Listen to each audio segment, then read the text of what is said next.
Bapak Ibu guru hebat, salam guru penggerak, bergerak, tergerak, dan menggerakkan. Perkenalkan, nama saya Seprinalia Manik. Saya berasal dari SMA Negeri 1 Tanjung Morawa, Kabupaten Deli Serdang, Provinsi Sumatera Utara. Saya adalah calon guru penggerak angkatan ke-7 dengan fasilitator Ibu Ila Royanti SPDI dan praktik pengajar Ibu Rehmalem Ginting. Pada kesempatan kali ini, saya akan memaparkan aksi nyata modul 1.4 tentang budaya positif di sekolah saya. Selamat menyaksikan. Latar belakang aksi nyata ini adalah penerapan perilaku disiplin di sekolah dirasa masih berdasarkan motivasi ekstrinsik. Nampak pada sejumlah warga sekolah yang menerapkan kedisiplinan hanya karena faktor dari luar, seperti ingin dipuji, ingin mendapatkan hadiah, atau karena takut akan hukuman. Pembiasaan perilaku positif yang diterapkan semacam itu bukan didasarkan pada kesadaran diri sendiri. Kondisi semacam itu memerlukan peran, nilai, dan kontrol guru untuk menggerakkan kesadaran diri dalam berdisiplin di seluruh warga sekolah sebagai sebuah kebutuhan. Ini artinya bahwa kedisiplinan seharusnya menjadi jiwa seluruh warga sekolah dalam semua aspek. Diharapkan nantinya kelak tumbuh budaya positif yang sinergi yang merupakan karakter seluruh warga sekolah untuk mewujudkan karakter atau profil pelajar Pancasila. Tujuan dari aksi nyata ini adalah yang pertama, menciptakan murid yang merdeka dan disiplin diri yang kuat. Yang kedua, menumbuhkan budaya positif di sekolah dengan meyakini nilai-nilai kebajikan atau universal. Tolak ukur dari budaya positif ini adalah terbentuknya keyakinan kelas, tumbuhnya motivasi internal pada diri murid, tumbuhnya nilai-nilai kebajikan pada diri murid, kemudian guru mampu menerapkan posisi manajer dan menggunakan segitiga restitusi dalam memecahkan masalah. Coba, apa kira-kira kesalahan yang udah berani berbuat? Sudah dijelaskan, mana tahu apakah saya yang salah atau kalian? Dari siapa? Saya bermain HP gitu, tidak memperbolehkan untuk bermain HP. Kira-kira kalau bermain HP ketika penampilan seseorang itu bagaimana nih? Tidak menghargai.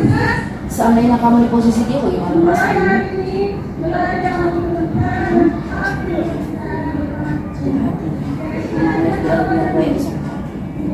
Kalau kamu setia,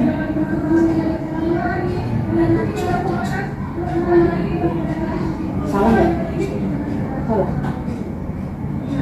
Kira-kira salahnya di mana? Kalau seseorang,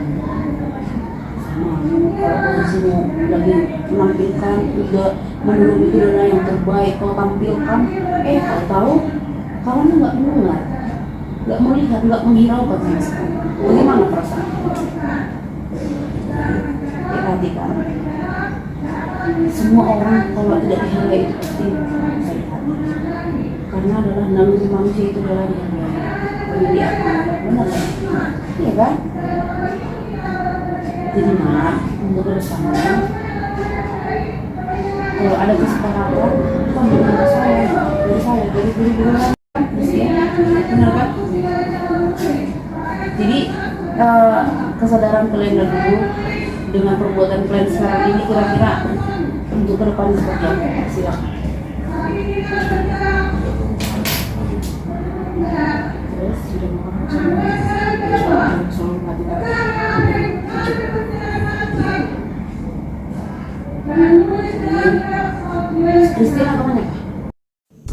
Tolak ukur yang selanjutnya, murid mampu menemukan solusi dari masalah yang dihadapinya. Kemudian, murid memiliki karakter yang kuat, terutama karakter profil pelajar Pancasila.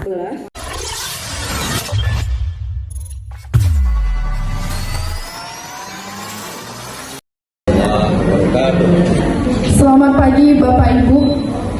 Pertama-tama puji dan syukur kita panjatkan kepada Allah Subhanahu wa Ta'ala atas limpahan rahmat dan hidayahnya kita dapat kembali bersama-sama berkumpul dalam agenda bulanan ini. Yang pertama, pembukaan dari saya sendiri Sri Wahyuni sebagai protokol. Yang kedua, pembacaan doa oleh Bapak Insan Kamil.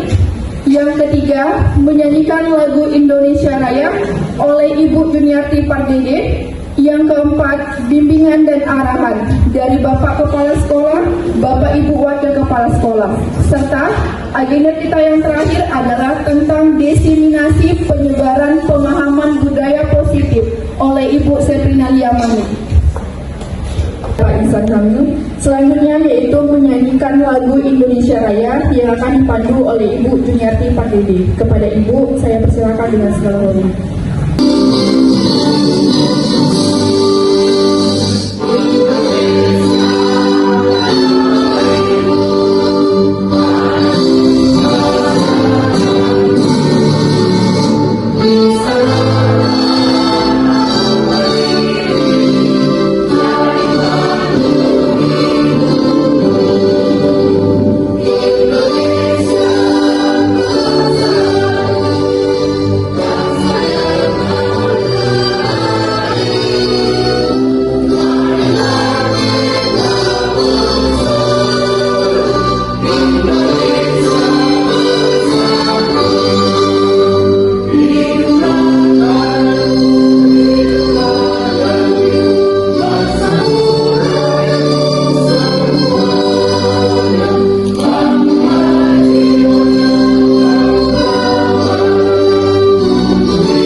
Penyebaran budaya positif oleh Ibu Seprina Liamani. Kepada Ibu, saya persilakan dengan segala hormat. Yang saya hormati Bapak Kepala Sekolah dan Bapak-Bapak Wakil Kepala Sekolah serta Bapak Ibu guru semua. Adapun yang ingin saya sampaikan pada siang hari ini, izin kepada Bapak Ibu, saya hanyalah manusia biasa, bukan berarti saya menggurui, saya hanya ingin menyampaikan sedikit pengetahuan dari calon guru penggerak yang sudah saya pelajari, dan ini harus disebarkan kepada rekan-rekan sejawat, ya, bahwasanya ini adalah sangat penting kita terapkan di sekolah, karena ilmu tidaklah bermanfaat apabila dipendam sendiri, tetapi ilmu alangkah baiknya dimanfaatkan dengan berbagi kepada rekan-rekan semua. Jadi kepada Bapak Ibu semua, ini adalah diseminasi modul dari guru penggerak, modul 1.4, yaitu penyebaran pemahaman budaya positif ya di sekolah, dengan saya calon guru penggerak angkatan ke-7 dari Deli Serdang. Kemudian yang pertama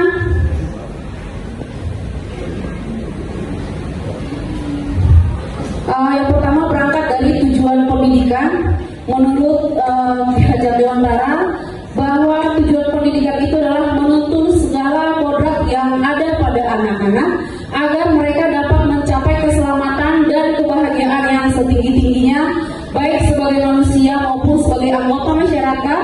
Oleh sebab itu, pendidik itu hanya dapat menuntun tumbuh atau hidupnya kekuatan kodrat yang ada pada anak agar dapat memperbaiki hidup dan tumbuhnya kekuatan kodrat tersebut. Nah, di sini sebagai guru kita sama seperti petani. Diibaratkan sebagai petani, petani itu hanya menuntun tumbuhnya tumbuhan. Padi tetaplah padi, mangga tetaplah mangga, tidak bisa padi ini berubah menjadi mangga karena kodratnya adalah padi. Sama juga seperti kita. Anak kita ini adalah manusia yang paling unik ya, semua punya kemampuan yang berbeda, kemudian mempunyai bakat yang berbeda. Jadi kalau bakat anak itu sudah bidangnya nyanyi, ya kita tuntut dia supaya bisa menjadi seorang penyanyi. Jangan kita paksakan si anak yang kodratnya itu misalnya jago fisika, kita paksa untuk sejarah misalnya seperti itu. Nah, jadi tugas kita itu adalah hanya menuntun kodrat yang ada pada anak tersebut supaya dia bisa menjadi manusia sesuai dengan kodratnya. Nah, kemudian selanjutnya, maaf ya Bapak Ibu agak cepat-cepat. Nah, ini budaya positif yang akan kita terapkan di sekolah kita. Budaya positif itu adalah nilai dan kebiasaan sekolah yang berpihak pada murid agar mereka dapat berkembang menjadi pribadi yang kritis, penuh hormat, bertanggung jawab sesuai dengan profil pelajar Pancasila. Jadi nilai barangkali kebiasaan atau budaya positif di sekolah kita barangkali sudah banyak dan sudah banyak yang terjadi di sini, misalnya menyapa guru, saling guru, kemudian tata krama. Tapi alangkah baiknya ada beberapa hal yang perlu juga kita tanamkan, ya, supaya siswanya menjadi manusia yang bertanggung jawab sesuai dengan profil pelajar Pancasila. Jadi pada konsep budaya positif ini ada 7 tema dan ini saya cepat-cepat aja karena kita udah mau berangkat. Perubahan paradigma belajar, disiplin positif, ya, kebutuhan dasar manusia, motivasi perilaku manusia, restitusi atau posisi kontrol guru, dan keyakinan kelas serta segitiga restitusi. Nah, perubahan paradigma belajar. Selama ini yang kita lakukan, termasuk saya sendiri barangkali masih banyak kekurangan, ya, karena selama ini yang kita buat itu adalah berpihak kepada guru. Nah, untuk paradigma baru ini adalah berpihak kepada siswa. Apa yang menjadi kebutuhan siswa harus kita penuhi. Bahkan menurut Ki Hajar Dewantara, menghamba kepada anak. Menghamba di sini dalam tanda kutip bukan berarti kita jadi perbudak siswa, tidak seperti itu. Jadi kita menciptakan paradigma baru itu, yang paradigma belajar dengan menanamkan lingkungan yang positif, nyaman, ya. Kemudian menciptakan siswa yang berpikir, bertindak dan berinovasi. Nah, kemudian untuk disiplin ini perlu posisi kontrol guru. Pembelajaran paradigma baru itu adalah pembelajaran yang berdiferensiasi. Jadi selama ini kita hanya ceramah, sementara anak ada yang tidak bisa, dia hanya ceramah aja.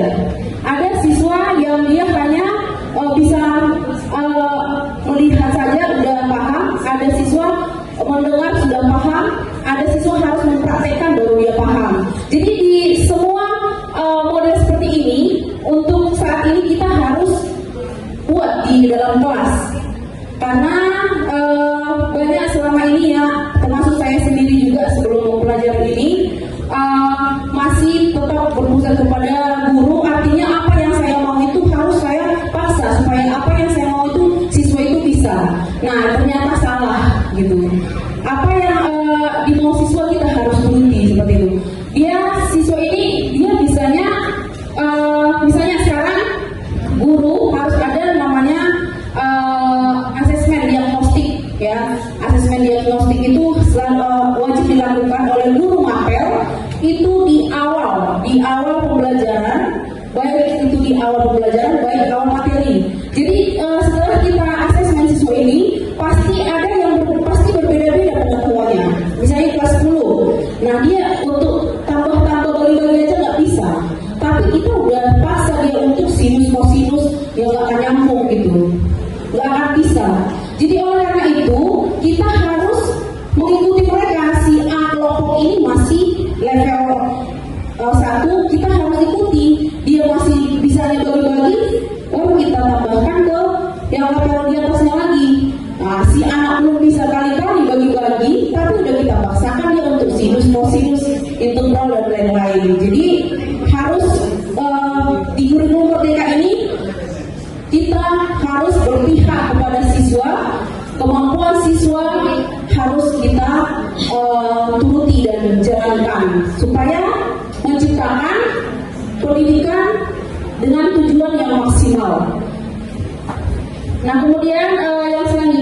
disiplin positif ya, disiplin positif yang akan kita terapkan di sekolah, yaitu kemampuan disiplin itu kemampuan memerintah diri sendiri dalam mengontrol dan menguasai diri untuk memilih tindakan yang mengacu pada nilai-nilai yang kita hargai dan penuh tanggung jawab tanpa terperintah oleh orang lain.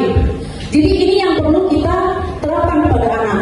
Nah, selama ini anak-anak melakukan atau siswa kita melakukan sesuatu itu karena adalah paksaan dari luar dirinya. Contoh misalnya anak selama ini bahkan kita juga pernah pakai helm itu harus ada dulu polisi, ada polisi nanti kita pakai helm lah. Berarti kan motivasi dalam dirinya itu adalah bukan dari dalam dirinya, tapi dari orang lain karena ada polisi. Nah, kalau sebenarnya nilai positifnya itu adalah karena untuk keselamatan. Jadi untuk siswa kita juga seperti itu yang perlu. Jadi ini yang perlu kita tanamkan.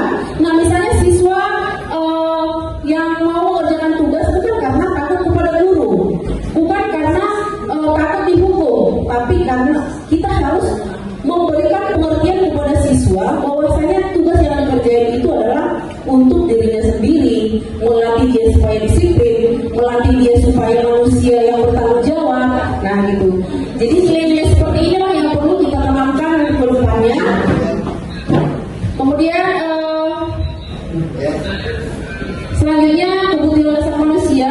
Ini nggak usah dulu ya, biar langsung aja.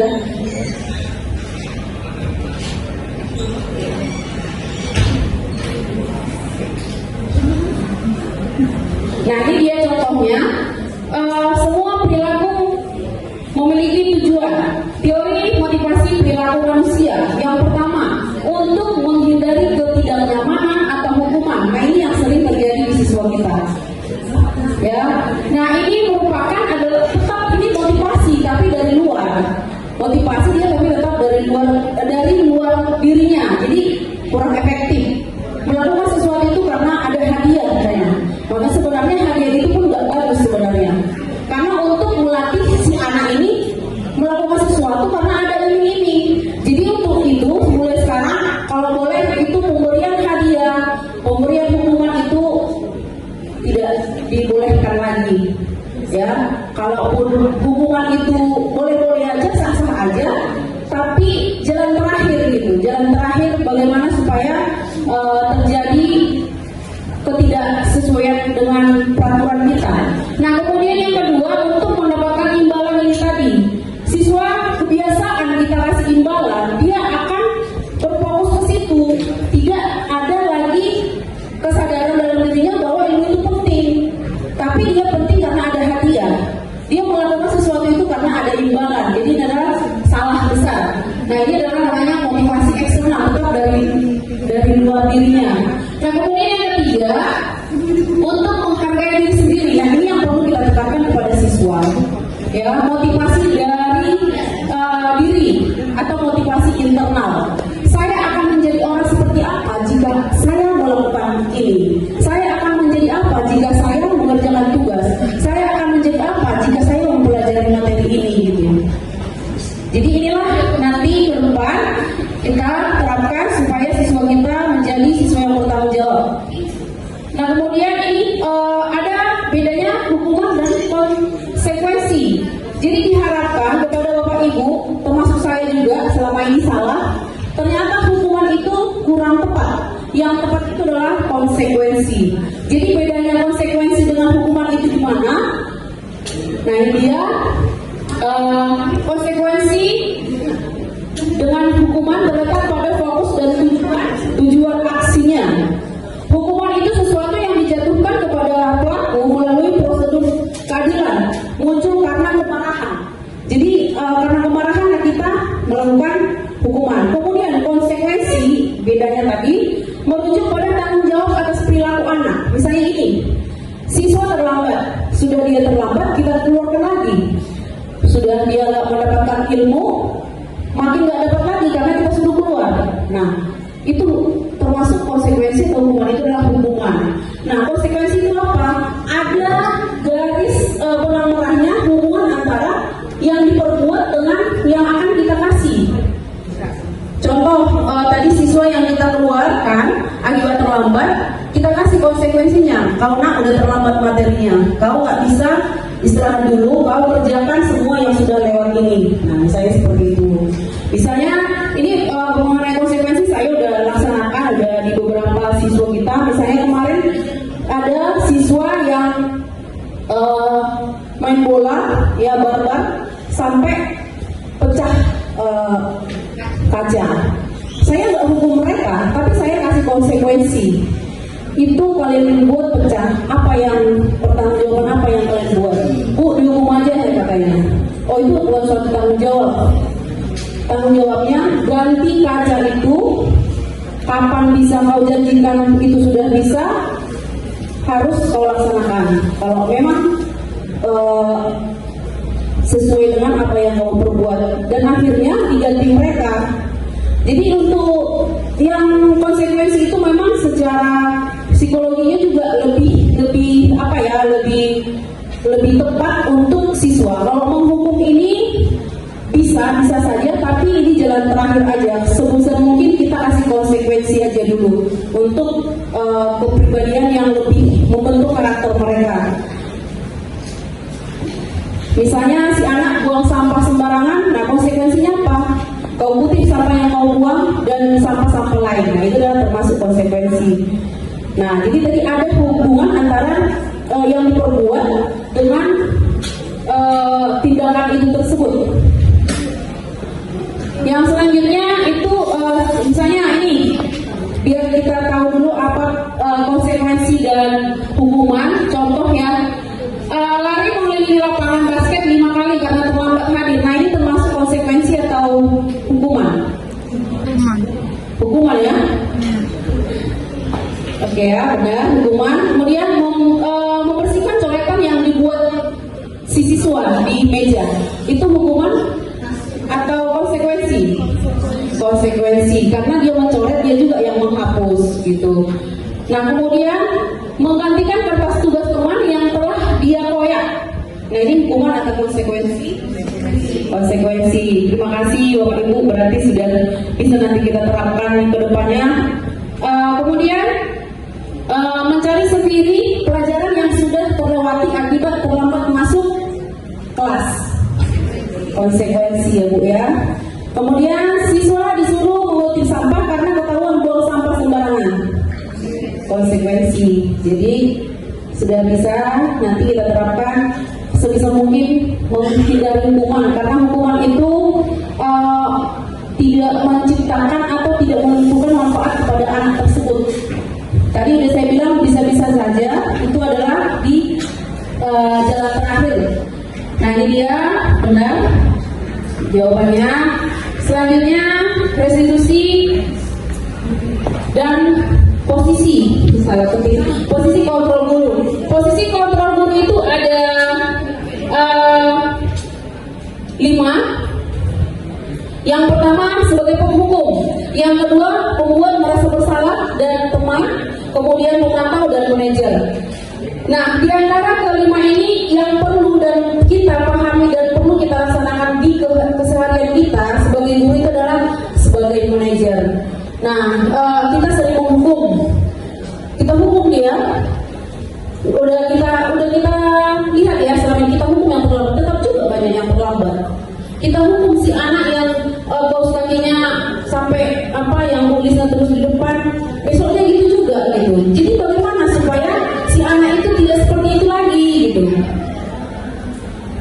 Nah, kemudian untuk merasa bersalah, kau ya nak, kau ini kan orang tua mau di rumah sana begini begini, nah itu si anak merasa bersalah, akhirnya psikologinya juga terganggu. Kemudian sebagai teman, nah sebagai teman contohnya, tolong anak kerjakan tugasnya, nanti saya di kepala sekolah kan nggak belajar. Nah, salah juga seperti itu ya. Nah, kemudian pemantau dan manajer kita lihat selanjutnya biar lebih paham. Nah, ini posisi kontrol guru. Menghukum itu memarahi, mengkritik, menyakiti, melukai, melakukan tindakan kekerasan. Kemudian barangkali yang ini semua bisa ya dilihat. Kemudian untuk manajer, tadi yang perlu itu adalah manajer.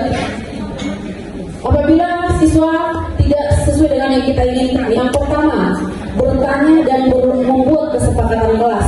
Saya sudah melakukan ini. Bahkan pernah itu ada siswa mencuri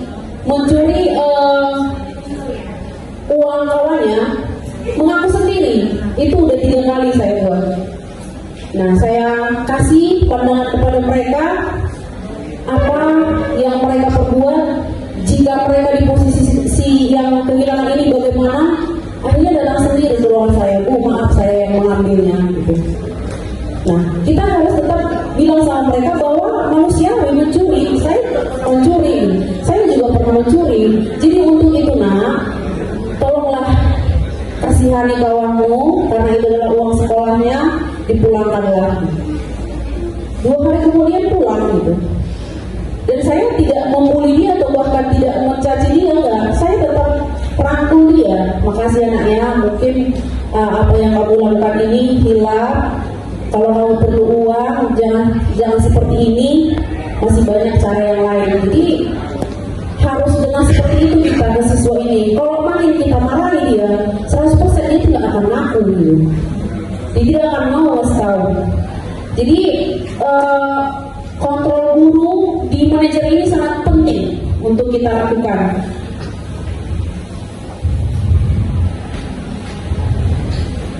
Kemudian langsung aja salah satu aja contohnya biar cepat ya.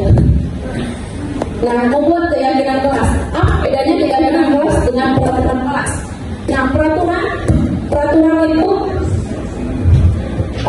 berbeda ya. Keyakinan kelas lebih efektif kita gunakan di dalam kelas. Ya, keyakinan kelas adalah nilai-nilai kebajikan atau prinsip-prinsip universal yang disepakati bersama secara universal, lepas dari perbedaan agama, suku, negara, bahasa. Nah, ini menurut ahli bahwa suatu keyakinan akan lebih memotivasi siswa. Ya, lebih memotivasi siswa dari intrinsik, berarti motivasi dalam dirinya. Enggak karena si A, si B, enggak karena suatu hal, enggak karena hadiah, enggak karena hukuman. Tapi dia melakukan sesuatu itu adalah karena dorongan dari dalam dirinya sendiri. Jadi ini juga udah saya lakukan di kelas. Jadi kita buat kesepakatan kepada kelas untuk Bapak Ibu pun nanti seperti itu, wali kelas maupun mata pelajaran. Kita buat kesepakatan kepada siswa dan kesepakatan namanya juga kesepakatan berarti ada kesepakatan antara dua belah pihak, guru dan siswa dan siswa gitu. Jadi setelah kesepakatan ini adalah bersifat positif atau bahasa yang positif. Kalau hubungan peraturan itu dilarang buang sampah, dilarang terlambat masuk, jangan lagi seperti itu. Nah, kita ambil bahasa positifnya. Nah, kalau anak buang sampah berarti menjaga kebersihan kelas. Nah, si anak sering terlambat, jangan lagi gini. Nah, kita buat apa? Bahasa positifnya disiplin. Jadi bahasa universal yang bisa dipahami bersama gitu. Jadi menurut ahli ini adalah sangat memotivasi secara intrinsik daripada peraturan yang sifatnya memaksa dan tidak nyaman siswa gitu. Kemudian yang selanjutnya, nah ini adalah peraturan kelas, kemudian timbullah keyakinan kelas, kemudian timbullah lingkungan yang positif dan budaya yang positif di sekolah kita. Jadi kita nanti sudah sampai ya contoh juga buat kesepakatan kepada siswa waktu proyek dan saya lihat sangat berhasil gitu. Nah, di siswa proyek kelas 10 itu agak gampang dikendalikan. Kesepakatan kita sebelum anak tampil, sebelum kelas lain tampil, yang pertama harus diperhatikan, yang kedua menghargai pendapat teman, yang ketiga menyimak, bertanya dengan santun, tidak boleh megang handphone dan tidak boleh megang handphone apalagi membuka. Sepakat Bu, setiap hari nggak ada yang seperti itu.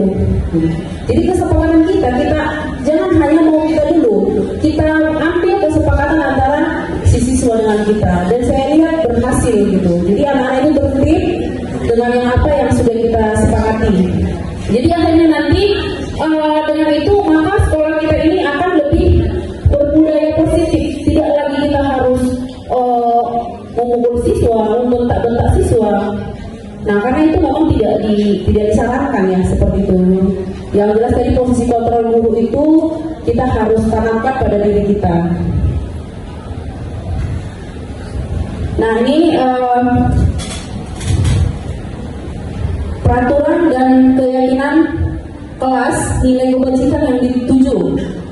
Selalu datang tepat waktu sehingga bisa membentuk siswa yang bertanggung jawab. Nah, ini bisa kita lihat ya, biar mempercepat waktu, karena ada ini ya, Bapak Ibu yang mau sholat juga dipersilakan, gak apa-apa. Pembentukan keyakinan kelas. Nah, ini keyakinan kelas bersifat lebih abstrak daripada peraturan. Keyakinan kelas berupa pernyataan universal. Pernyataan keyakinan kelas dibuat dalam bentuk positif. Nah, seperti yang saya bilang tadi, bahasa positif. Jangan ada lagi nggak boleh ini, nggak boleh itu, nggak boleh ini. Nah, ini menurut ahli kurang tepat. Nah, jadi harus dengan bahasa positif. Misalnya menjaga kebersihan kelas, harus disiplin. Nah, disiplin berarti ada menyangkut, tidak boleh masuk di luar sesuai jadwal, seperti itu. Jam tidak terlambat pada jam istirahat dan lain-lain. Nah, kemudian harus yang terakhir ini Bapak Ibu, mengenai segitiga restitusi. Proses menciptakan kondisi bagi murid memperbaiki kesalahan mereka sehingga mereka bisa kembali pada kelompok mereka dengan karakter yang lebih kuat, tuh ya. Melalui restitusi guru dapat membantu murid menjadi lebih memiliki tujuan, kemudian disiplin positif, serta memulihkan diri sendiri setelah berbuat salah. Membuat murid untuk jujur pada diri sendiri dan mengevaluasi dampak dari kesalahan yang dilakukan, serta memberikan penawaran bukan paksaan. Jadi kita harus tawarkan kepada siswa itu apa yang akan kita buat di kelas ini, apa yang akan kita sepakati. Gak boleh pemaksaan. Jadi itulah yang disebut dengan berpusat kepada siswa. Jadi tidak lagi maunya kita. Kalau kita maunya kita buang mereka, udah kita rasakan selama ini nggak berhasil gitu. Kemudian ini dia segitiga restitusi. Menanyakan keyakinan kelas, menstabilkan identitas, dan validasi tindakan yang salah. Jadi kita tanyakan anak ini kenapa dia melakukannya, menjadi apa kamu besok, apa tujuan kamu untuk melakukan itu. Nah, pertanyaan-pertanyaan seperti ini mereka lebih terbuka pikirannya daripada kita bertindak sebagai hakim ataupun jaksa. Kau ini udah seperti ini, kau ini udah seperti ini, kau harus begini gitu. Jadi kita tanya dulu, misalnya dia sering terlambat, kenapa kamu terlambat? Nah, kita harus tahu latar belakang anak ini nggak sama. Ada juga yang kerja, ada juga yang punya keluarga latar belakang broken home dan lain-lain. Jadi kita harus pahami mereka gitu.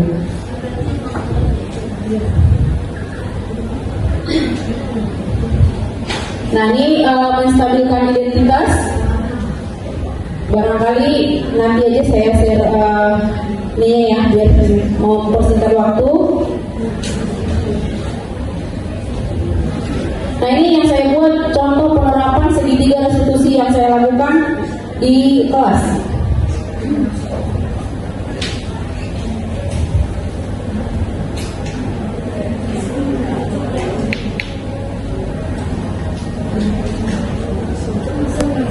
Sorry Bapak Ibu, azan ya.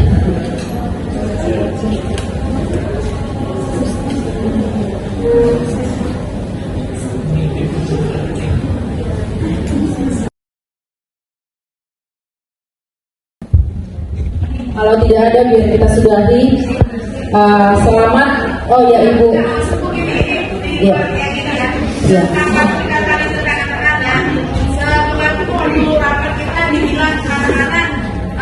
Listipnya, apanya, semua aksesorisnya kita main itu tidak ada. Saya lihat di razia anak-anak di depan itu dibuka, ada listipnya, ada kancanya dan sebagainya. Jadi hanya teori saja saya lihat, karena masih banyak lagi bibirnya merah-merah, lebih merah dari hidup saya.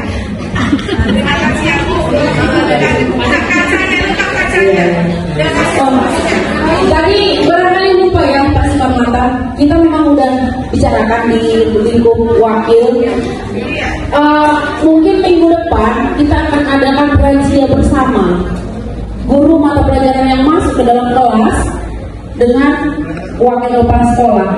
Nanti kami kasih tahu waktunya, karena namanya razia kan dadakan, makanya yang disampaikan takutnya ada yang dengar siswa gitu.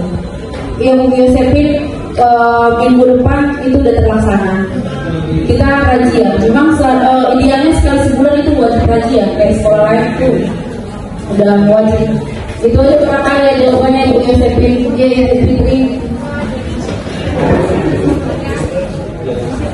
Saya merasa ini frustrasi ya Bu. Kalau masa berikutnya saya rasa wali kelas bisa membantu ya, karena masih bahasa Indonesia.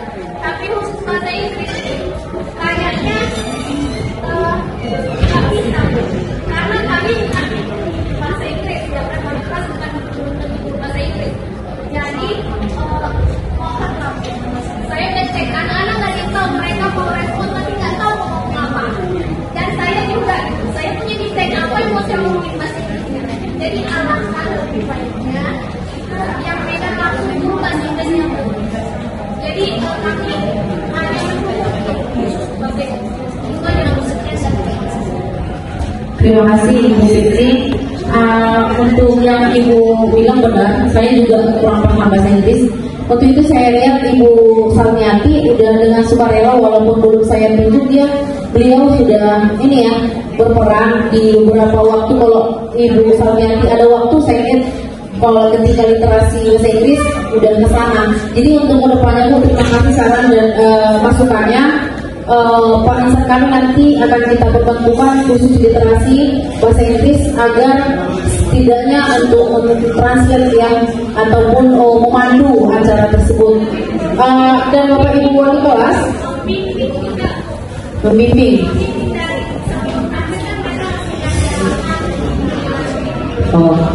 Ya, bisa Bu membimbing, tapi sebisa mungkin kita masih kasih kesempatan dan kreativitas anak-anak, karena sumber belajar udah dari mana-mana, bisa dari YouTube atau dari mana-mana, boleh juga. Tapi untuk itu saya rasa kita kasih kebebasan lah kepada anak gitu, untuk mengambil beberapa sumber referensi kita banyak dari mana-mana, boleh dilihat ya kan. Saya rasa hanya untuk membimbing di lapangan, untuk memantau itu saya rasa bisa gitu Bu, karena kan jam Bapak itu juga ada di wakil juga ada juga tugasnya. Barangkali untuk saran ini di tahun ajaran baru nanti kita buat untuk khusus pembimbingan itu gitu ya Bu. Dan kemudian satu lagi untuk Bapak wali kelas, jangan hanya literasi aja, best practice juga disarankan. Kalau hanya literasi, anak-anak bosan. Jadi kalau boleh di selang-selingi lah. Semua kreasi bisa ditampilkan. Udah saya bilang juga sama anak-anak. Jangan hanya monoton saja di literasi sama dialog aja gitu. Jadi bebas saja, mau menari, mau dance dan lain-lain, drama boleh-boleh saja gitu ya Bu Pit. Ada lagi Bapak Ibu, saya memang tadi agak cepat-cepat, saya rasa memang pemahaman kurang pas memang, tapi karena waktunya juga sedikit yang dikasih kepada saya, ini harusnya 1 jam. Nah 1 jam untuk biar lebih sama-sama paham kita. Jadi untuk itu terima kasih kepada Bapak Ibu semua. Terima kasih kepada Bapak Kepala Sekolah yang sudah memberikan kesempatan kepada saya, dan nantinya ini akan saya share ke platform Merdeka Mengajar, Merdeka Belajar di PMM, nanti bisa juga kita lihat. Dan Bapak Ibu juga nanti kalau sudah misalnya melaksanakan aksi-aksi seperti membuat segitiga restitusi ataupun untuk kesepakatan kelas direkam, masukkan ke PMM, udah dapat apresiasi dari kementerian gitu. Kita masih kosong sekolah kita, jadi sangat prihatin sih. Makanya bebas semua kita bisa, apa yang kita perbuat di sekolah ini kita rapikan, kita videokan, masukkan PMN gitu. Aksi sebagai aksi nyata. Kalau kita masukkan ke satu aksi nyata, udah keluar sertifikatnya. Sertifikat dari kementerian itu jauh lebih banyak nilainya, lebih berharga dibandingkan sertifikat yang kita ikuti di tingkat provinsi. Ini langsung dari kementerian. Jadi Bapak Ibu supaya lebih aktif lah di PMN, karena ini juga menunjang rapot putus sekolah kita. Gurunya nggak pernah aktif di PMN gitu. Sementara itu terkoneksi dengan Kementerian Pendidikan, Kebudayaan, Riset Teknologi gitu ya Bapak Ibu. Jadi itu aja, barangkali hanya berbagi sedikit dari saya. Semoga kita sehat-sehat selalu. Terima kasih atas respon dan dukungan dari Bapak Ibu serta Bapak Kepala Sekolah. Selamat siang.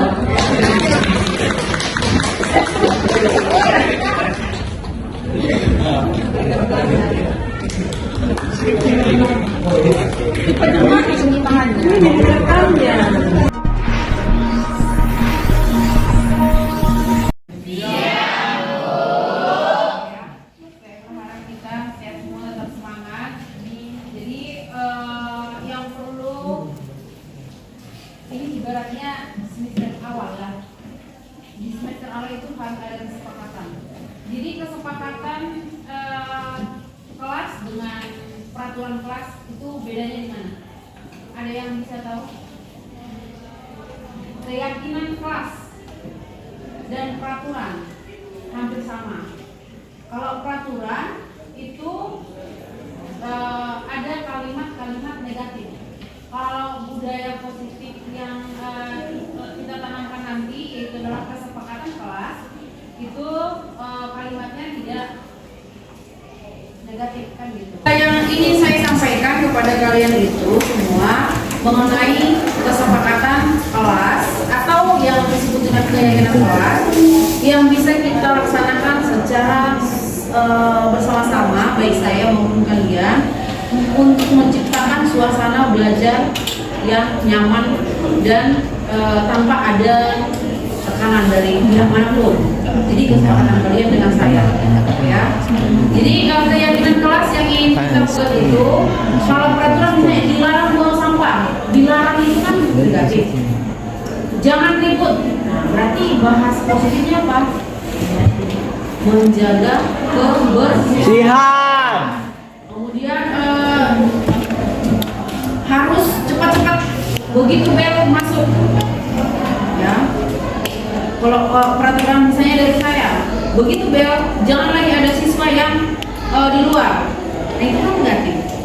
Jadi saya maunya itu yang positif, yang bisa kalian sadari sendiri dan menjadi senyawa bagi diri dan kepribadian kalian nanti. Jadi kalimat positif yang apa saja yang perlu kita buat yang menjadi keyakinan kelas dan kesepakatan kelas itu. Nah sekarang tadi udah saya buat contohnya, misalnya nggak boleh ribut, berarti harus disiplin, tertib misalnya. Nah kalau peraturan bandingkan peraturan dengan keyakinan kelas. Kalau peraturan tadi ada kalimat negatif. Nah jangan ribut, jangan buang sampah, jangan terlambat masuk. Nah itu peraturan. Tapi kalau keyakinan kelas di cover dari itu tadi tanpa ada kalimat negatif. Contohnya harus tertib, harus disiplin, menghargai waktu, tidak membuli misalnya. Kemudian saling menghargai pendapat kawan. Nah sekarang ambil selembar kertas, coba dia ambil selembar kertas untuk menyusun keyakinan kelas kita. Kita harus ada kesepakatan bersama antara siswa dengan siswa, siswa dengan guru. Oke? Jadi satu lembar itu bisa juga 2 siswa. Sudah?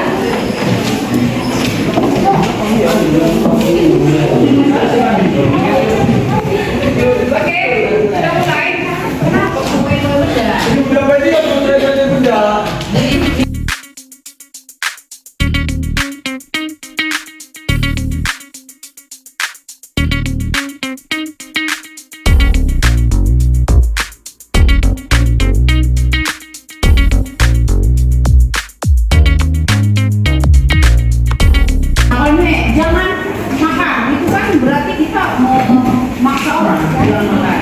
Jadi sini disiplin, sabar, dan kalimat bahasa kita yang positif yang menjadi nanti itu adalah keyakinan kelas kita.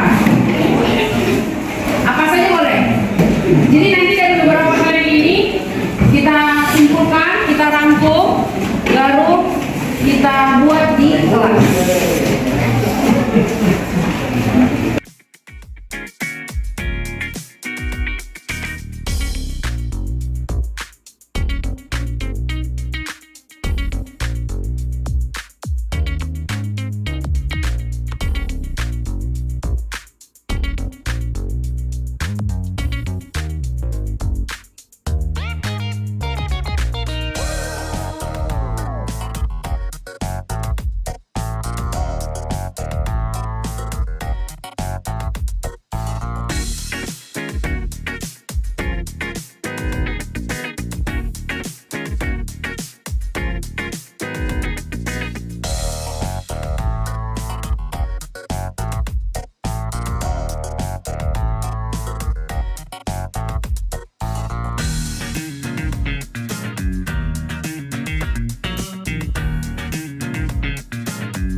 Sepanjang hayat bisa kamu resapi dan laksanakan.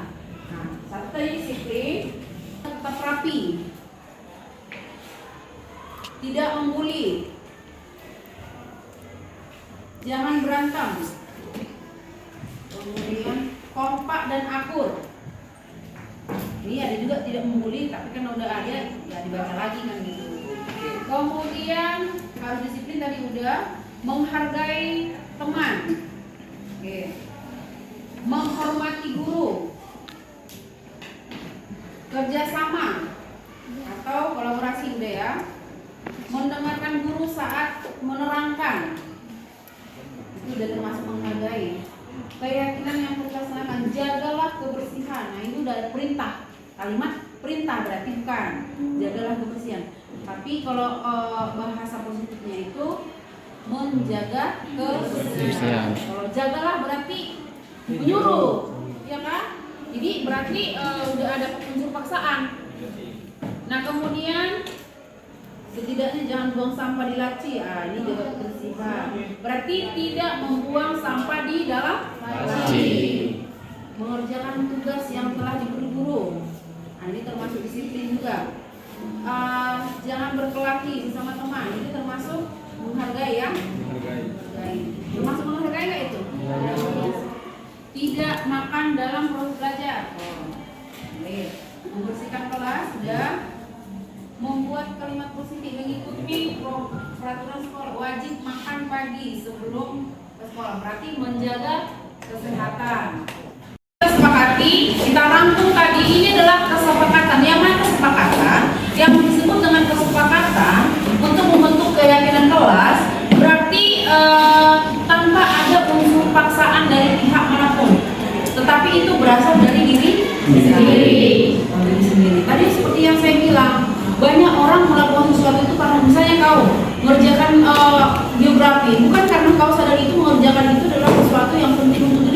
enggak, karena takut mau manik, nanti saya dihukum. Itu adalah salah sebenarnya. Itu adalah faktor eksternal, bukan dari dirimu. Saya pakai helm itu seperti tadi saya bilang karena takut polisi nanti razia. Padahal yang sebenarnya adalah untuk menjaga keselamatan. Nah, mengerjakan tugas karena takut dihukum guru, itu salah besar. Itu adalah faktor dari luar. Berarti untuk mengontrol dirimu itu adalah orang lain. Tapi kamu harus sadari bahwasannya mengerjakan tugas itu adalah bagian dari pembelajaran untuk dirimu sendiri, belajar tanggung jawab. Apa yang diberi guru dipertanggungjawabkan untuk mengerjakan, kemudian disiplin diri sendiri, ya. Nah, kemudian misalnya terlambat masuk, harus cepat-cepat masuk, harus cepat-cepat, nanti dimarahi ibu sekolah. Berarti itu faktor dari mana? Luar apa dari diri? Dari luar. Faktor karena takut sama gurunya. Bukan kamu sadari bahwasanya tidak terlambat masuk itu adalah suatu membentuk karaktermu untuk disiplin. Jadi harus ada faktor-faktor dari dalam diri kamu itu, ya. Jadi tadi keyakinan kelas yang udah kita buat, coba dibacakan suci satu persatu, dan itu harus kita sepakati dan dilaksanakan. 1. Disiplin. 2. Merapikan kursi. 3. Tidak membuli. 4. Jangan berantem. 5. Saling kerjasama. 6. Menghargai. 7. Menghormati. 8. Menjaga kebersihan. 9. Tidak makan di kelas. 10. Menjaga kesehatan. Dan ketertiban kelas. Iya, berarti ada berapa? Ada 10 keyakinan kelas kita yang akan kita laksanakan di setiap. Ingat, keyakinan ini adalah semuanya dari kalian semua, bukan dari saya. Tapi adalah kesepakatan kita bersama dan harus dilaksanakan. Sampai di sini ada pertanyaan? Ada yang mau memberikan pernyataan, pertanyaan, statement? Ada? Pak? Oke. Ya, jadi Pak Jadi itu ada dua saya lihat sampai sini aja dulu. Tadi saya nggak masuk karena rapat ada tamu. Kita masuk hari ini lagi ya. Kita lanjutkan materi yang tertunda. Oke, selamat siang.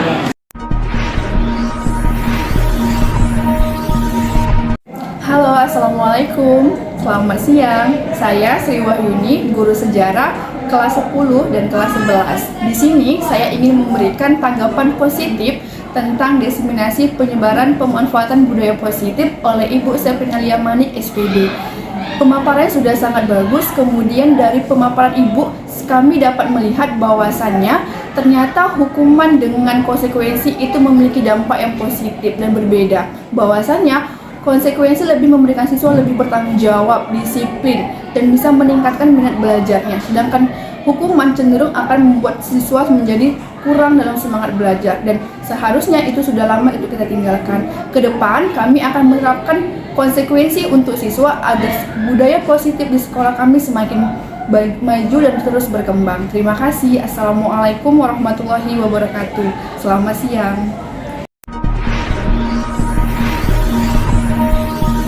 Hai, perkenalkan nama saya Suci Ayu Padilla dari kelas 12 IPS 2. Kami sudah melakukan kesepakatan kelas. Kami semua senang melakukannya, dan setelah kami melakukan kesepakatan kelas kami makin tertib, disiplin, dan juga menjaga kebersihan. Terima kasih.